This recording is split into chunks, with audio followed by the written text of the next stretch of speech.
tua família, na tua casa. O milagre do Senhor agora!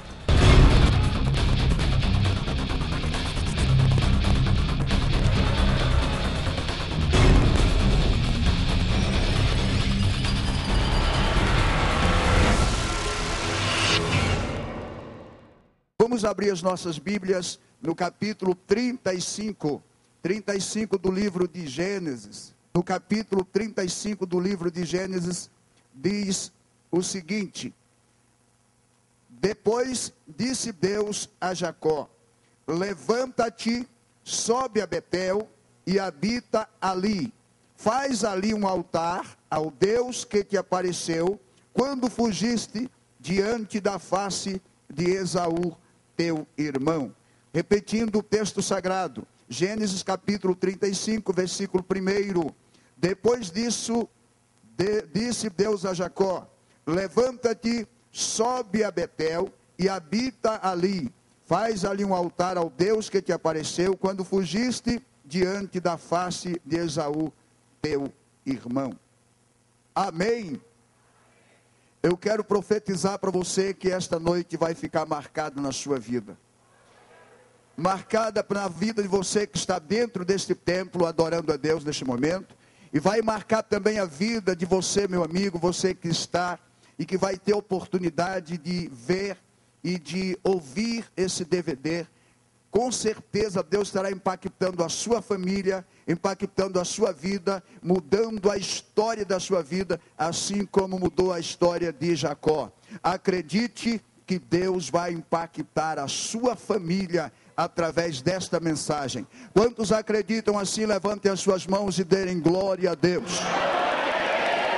Queridos, nessa graça, nessa unção, glória a Deus, eu já posso sentir a presença do Senhor neste lugar, queridos. Eu já posso sentir que a unção está bem perto, que a unção está bem pertinho de nós nessa noite. É uma noite maravilhosa, é uma noite de milagres. Queridos, este texto sagrado, os irmãos já ouviram ontem aqui uma mensagem tremenda que foi pregada sobre este mesmo texto, voltando a Betel ou de volta a Betel. Esse texto revela algumas lições que foram lições aplicadas e vividas por Jacó na sua experiência, mas também lições que servem para nós, os crentes desses dias, servem para nós, os cristãos desses dias odiernos. Aqui Deus chama e convida a Jacó para que retorne a Betel. Betel foi o lugar onde Jacó viveu uma experiência tremenda com Deus. Betel foi o lugar onde Deus marcou a vida de Jacó.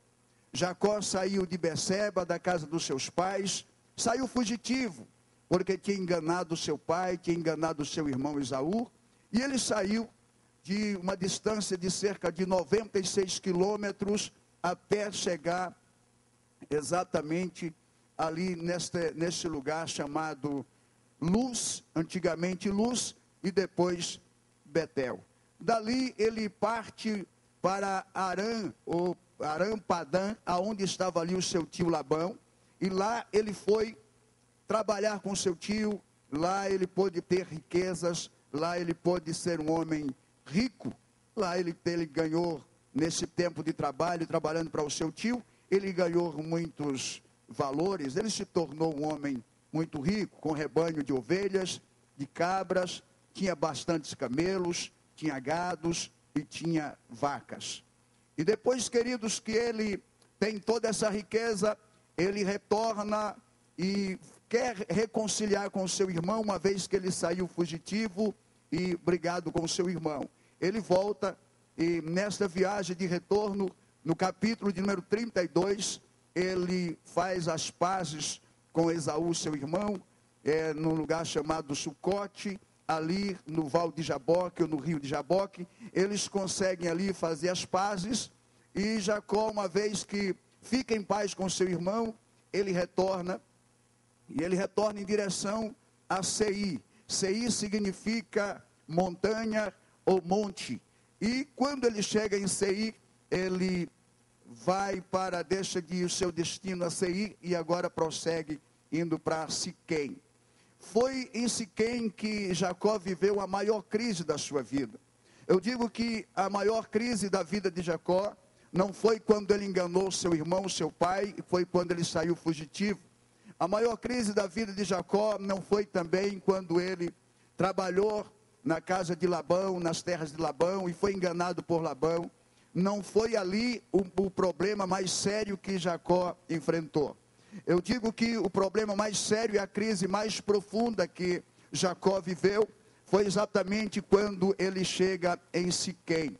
Uma vez que ele foi atraído pelas belezas de Siquém, diz os historiadores, os estudiosos, que Siquém era uma cidade bonita, uma cidade atraente, até porque estava à margem norte do Jordão. Com certeza era uma terra fértil, banhada pelas águas do Jordão, uma terra produtiva, e que, diga-se de passagem, Ló também escolheu estar nessa região das Campinas, com certeza a região de Siquém.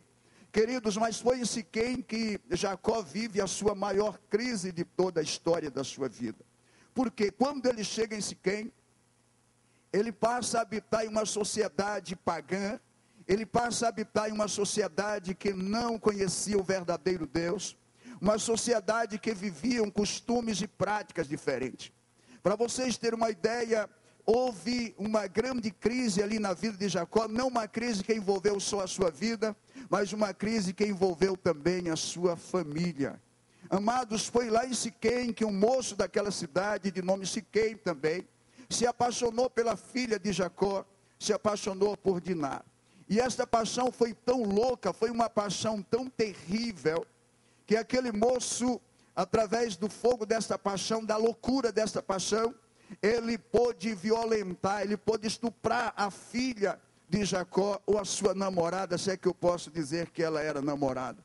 Isso só confirma, queridos, isso só confirma o quanto aquele povo tinha costumes e práticas diferentes, o quanto aquele povo não tinha o conhecimento de Deus, o quanto aquele povo vivia uma vida totalmente desregada, uma vida fora do contexto sagrado.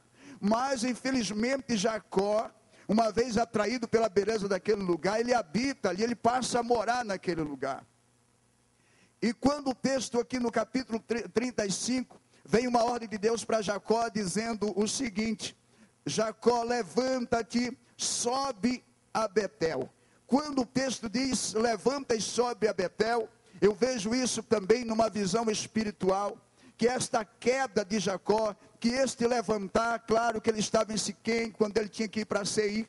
Seir é monte alto, é montanha, ele estava em Siquém, com certeza estava embaixo. Mas o mais baixo da vida de Jacó não é essa questão geográfica, não é a questão do lugar. Este levantar significa que lá em Siquém, Jacó estava caído moralmente, porque o que aconteceu com a sua família não foi nada mais do que uma imoralidade sexual. E essa coisa do pecado sexual, da imoralidade sexual, ela causa uma consequência devastadora. Ela destrói realmente a moral, ela destrói a moral da família, a moral de uma sociedade, a moral de um cidadão. Então, quando Deus diz levanta Jacó, era porque com certeza Jacó estava caído moralmente. Jacó estava caído espiritualmente, porque passou a viver no meio de uma gente idólatra, no meio de uma gente que tinha ídolos de todas as formas, que adorava outras divindades e não ao Deus verdadeiro. Ele estava caído espiritualmente. Quando Deus manda Jacó se levantar, é porque socialmente também ele estava caído. Diante da sociedade, Jacó não passava de um chefe de família caído, não passava de um sacerdote da família caído, não passava de um profeta da família caído. Diante da sociedade ele estava prostrado, pastor Lindomar, porque o que aconteceu com ele foi terrível. A sua família foi desonrada. Queridos, e quando se trata de um povo de Deus, coisa semelhante àquela era horrível. Quando se tratava de um povo especial, como é o povo de Deus, coisa semelhante, tragédias como essa realmente é triste, é desonrosa e é um prato cheio para os inimigos de Deus. Mas é neste meio de crise que Jacó se encontra em Siquém. É neste momento de que Jacó vivia uma turbulência terrível, até porque os seus filhos assassinaram o povo daquela cidade. Os seus filhos tornaram-se assassinos terríveis e hostis quando mataram os moradores daquela cidade, vingando assim a atitude que fizeram com a sua irmã. Mas o que me chama a atenção, queridos, é que Deus ama muito a Jacó. É que Deus tem um amor profundo. A maior lição que eu tiro diante de tudo isso é que Jacó, mesmo sendo um enganador, trapaceiro, Deus não desiste de Jacó. É que Jacó, mesmo enganando Labão, seu tio, Deus não desiste de Jacó. É que Jacó, mesmo entrando em Siquém, participando e vivendo todo esse tipo de desonra, Deus não desiste de Jacó. Até porque Deus confirmaria através de Jacó uma promessa que tinha feito a Abraão, a primeira geração. Depois, agora, Jacó seria a terceira geração da promessa ou do pacto abrâmico. Então Deus queria cumprir Jacó. Deus não podia jamais frustrar uma promessa que tinha feito, e de Jacó nasce ali a nação de Deus, a nação forte de Israel. Mas o que me chama a atenção, queridos, é exatamente isso. É que o homem está caído moralmente, é que o homem está caído espiritualmente, é que o homem diante da sociedade também estava fracassado, caído, mas Deus não desiste dele. E é quando no capítulo 35 Deus chega para Jacó e vê a sua situação decadente, vê a sua situação realmente complicada, uma crise terrível que envolvia toda a sua vida. Deus dá uma ordem para Jacó: levanta-te, Jacó, e sobe a Betel. Se eu tivesse que dar o tema para esta mensagem, eu daria esse tema que eu acho ele interessante: as ordens de Deus para um homem em crise.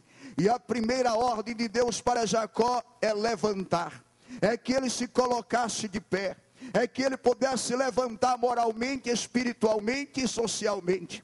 É que Deus queria que ele estivesse levantado e que ele pudesse estar de pé novamente, e que ele pudesse ser o homem em que Deus queria realizar a promessa, queria realizar os seus sonhos. Mas o que me chama a atenção ainda, queridos, é que é impossível se levantar se não for na presença de Deus. Betel significa no hebraico casa de Deus. Então é impossível que alguém se restaure, que alguém se levante moralmente, espiritualmente, socialmente. É impossível que alguém seja restabelecido se não for na casa de Deus, na presença de Deus. Deus disse para Jacó: levanta-te e sobe a Betel. Porque Betel é o lugar de restauração, é a casa do Senhor. Queridos, a casa do Senhor, a casa de Deus, ela funciona como um pronto-socorro. Ela funciona como um lugar de auxílio. Auxílio aos necessitados, auxílios aos angustiados, auxílio aos feridos, auxílios àqueles que estão amarrados, prisionados por algum tipo de corrente. É na casa de Deus o lugar aonde os feridos são curados, os caídos são levantados, porque aqui o Senhor está presente, porque aqui o Senhor fala, porque aqui tem a palavra da restauração, porque é na casa de Deus que os sonhos são realmente restaurados. Aleluia! Quantos estão felizes por estar na casa de Deus nessa noite? Levante a sua mão e dê um brado de glória. Aleluia, glória a Deus. A ordem de Deus é: levanta e sobe a Betel. Por que, queridos, Deus mandou que ele voltasse a Betel? Porque Betel foi o lugar que marcou a vida de Jacó.